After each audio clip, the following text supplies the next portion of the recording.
This week, France's President Emmanuel Macron made a statement. We are currently experiencing the brain death of NATO. This statement was part of a lengthy interview hosted by The Economist, which we would like to examine in the light of Bible prophecy in this week's Bible in the News. Macron has been an outspoken critic of NATO and the USA's role in Europe. This week, his comments were crystallized and caused great consternation across the world and amongst some of his European counterparts. However, what he is saying is in keeping with what the prophets predicted many years ago. Macron sees the European Union as a miracle. He stated, "This continent has the greatest geographical concentration of cultural and linguistic diversity, which explains why, for almost 2 millennia, Europe was rocked by constant civil wars. And over the past 70 years, we've achieved a minor geopolitical, historical, and civilizational miracle, a political equation free of hegemony which permits peace." He is correct. Language was invented by the angels as a method of dividing men and confounding their ambitions of making a name for themselves by building the Babylonian community after the flood. We read in Genesis 11, verse 6-8, "And the Lord said, Behold, the people is one, and they have all one language, and this they begin to do, and now nothing will be restrained from them, which they have imagined to do. Go to, let us go down, and let us confound their language, that they may not understand one another's speech. So the Lord scattered them abroad from thence upon the face of the earth, and they left off building the city." This was the linguistic regulation put in place to divide nations.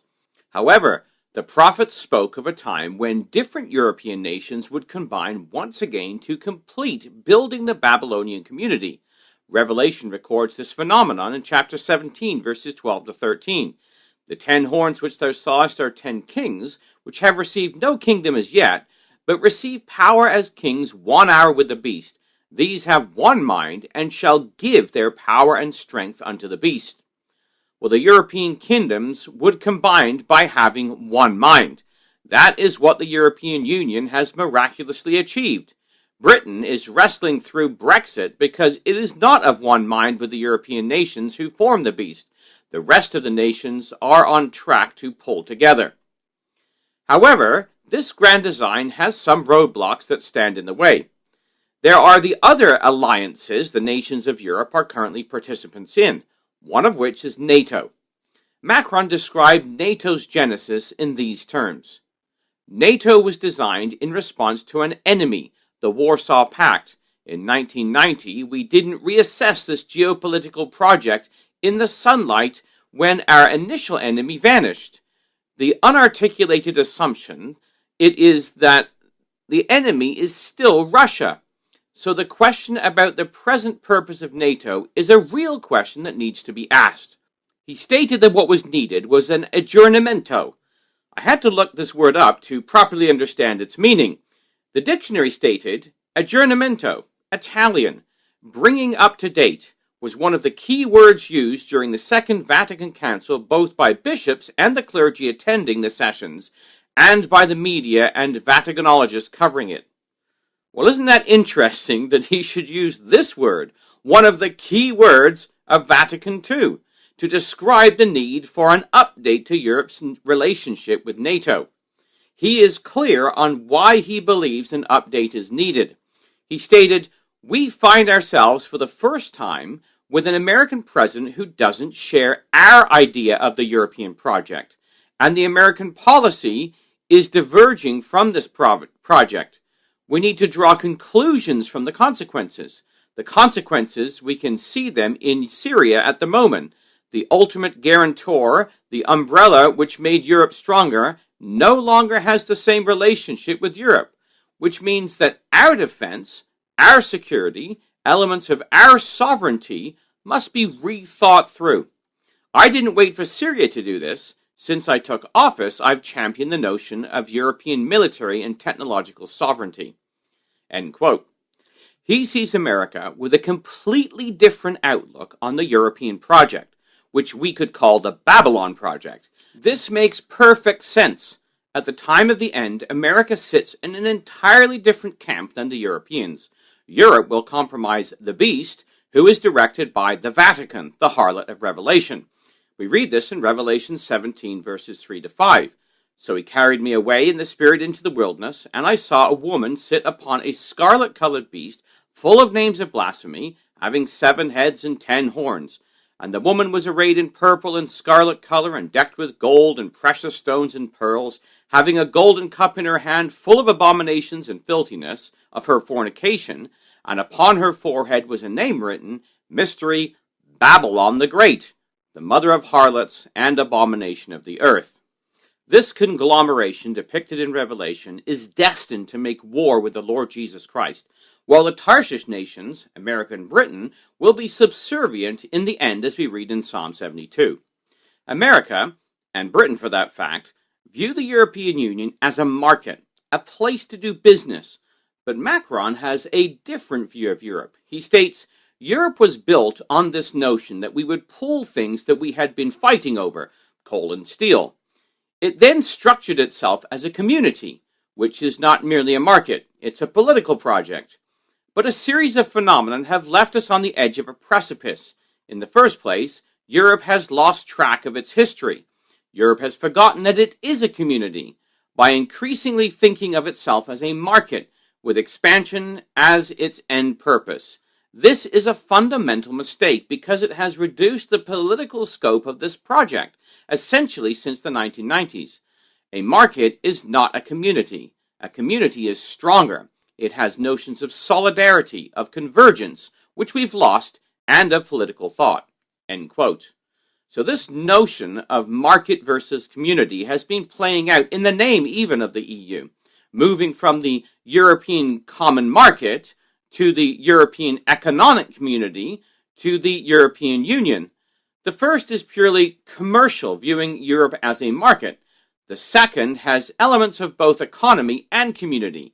The final version has dropped the reference to economy at all. The Western view of the EU is very different from Europe's view of itself.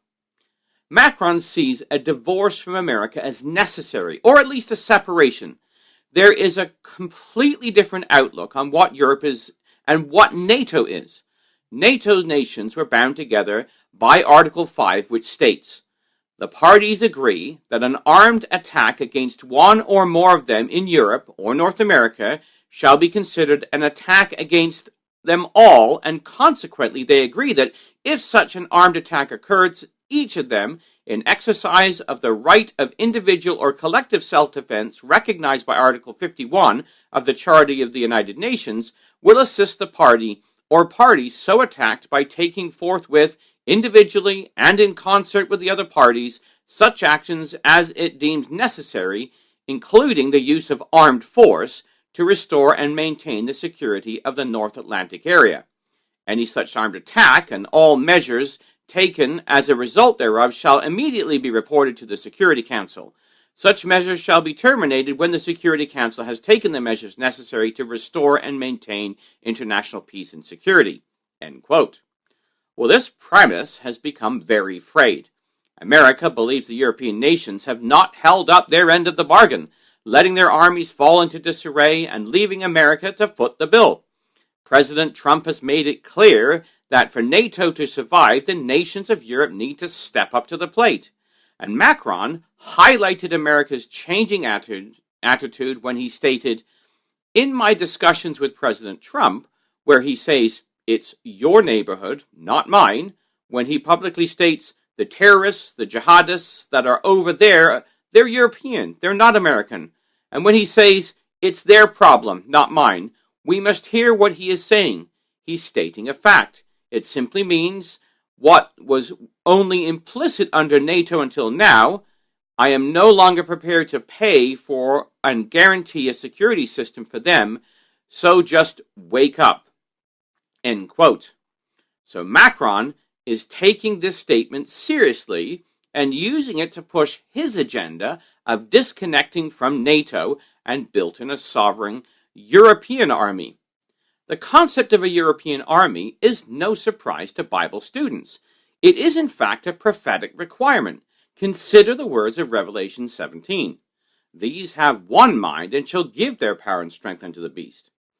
The definition of the word power in Strong's Concordance includes the power and influence which belong to riches and wealth, power and resources arising from numbers, and power consisting in or resting upon armies, forces, and hosts. End quote. Well, giving their power is both economic but also military. The nations of Europe are destined to combine their military power. This concept is borne out by the words of Ezekiel when he describes the Russo-European host that comes down into Israel at the time of the end. In chapter 38, verse 4, he says, I will turn thee back, put hooks in thy jaws, and will bring thee forth, and all thine army, horses and horsemen, all of them clothed with all sorts of armor, even a great company with bucklers and shields, all of them handling swords.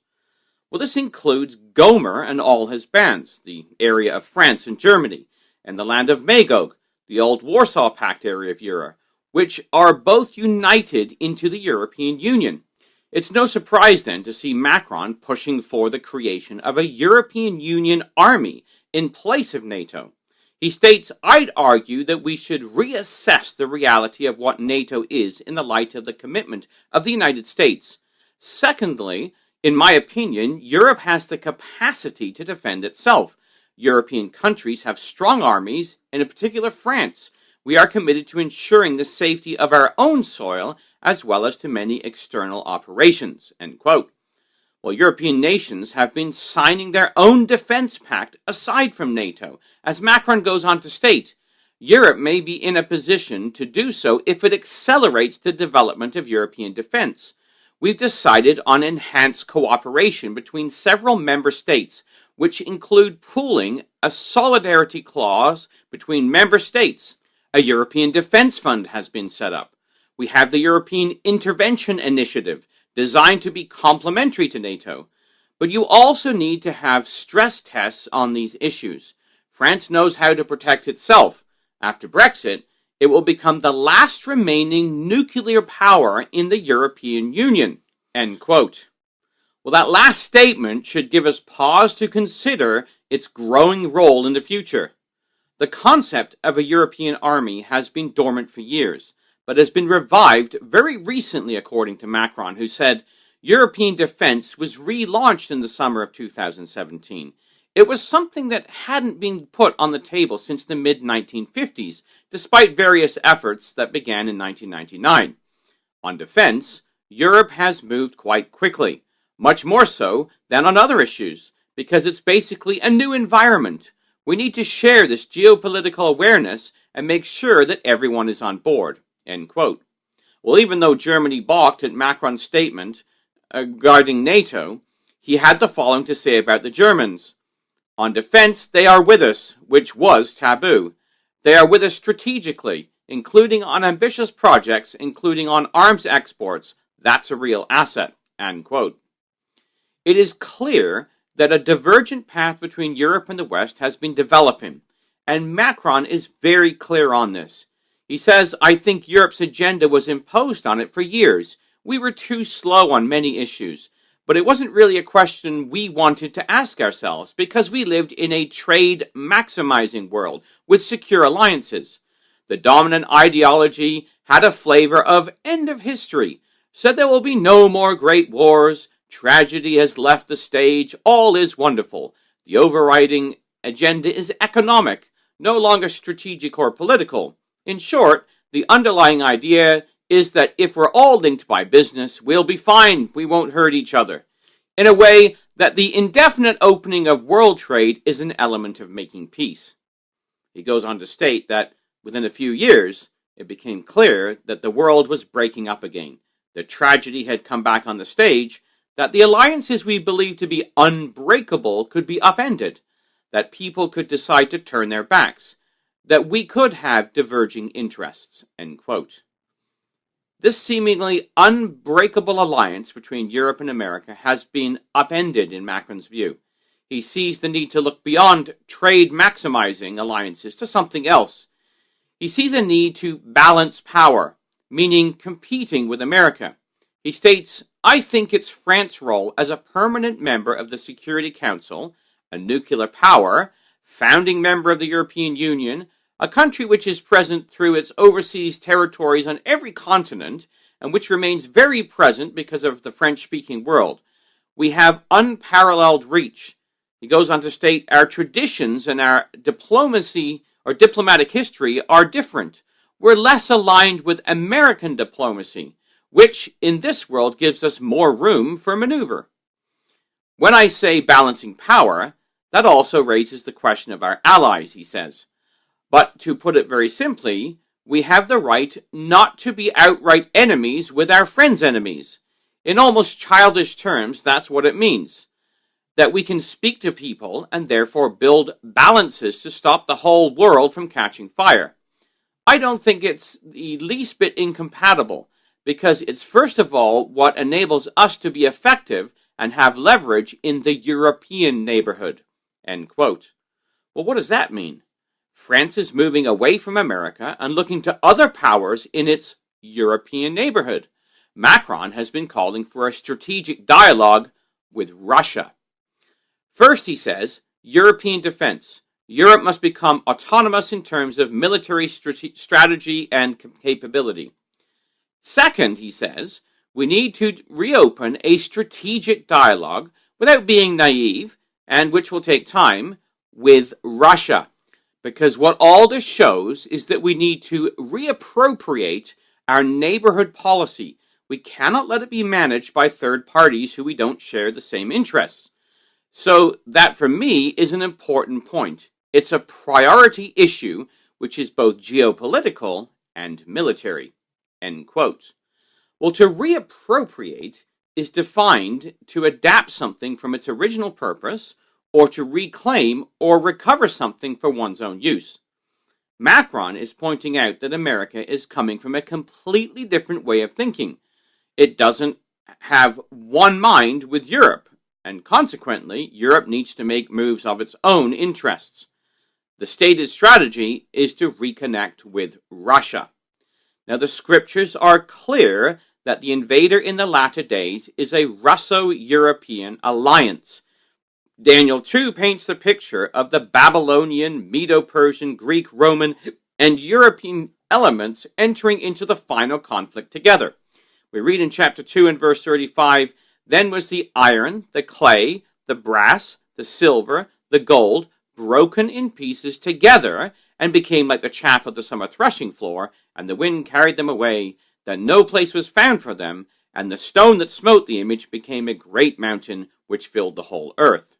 Now Ezekiel paints a similar picture of a Russo-European alliance, when he says, Son of man, set thy face toward Gog, the leader of the land of Magog, which is Europe, the prince of Rosh, Russia, Meshech or Moscow, and Tubal, Tobolsk, and prophesy against him.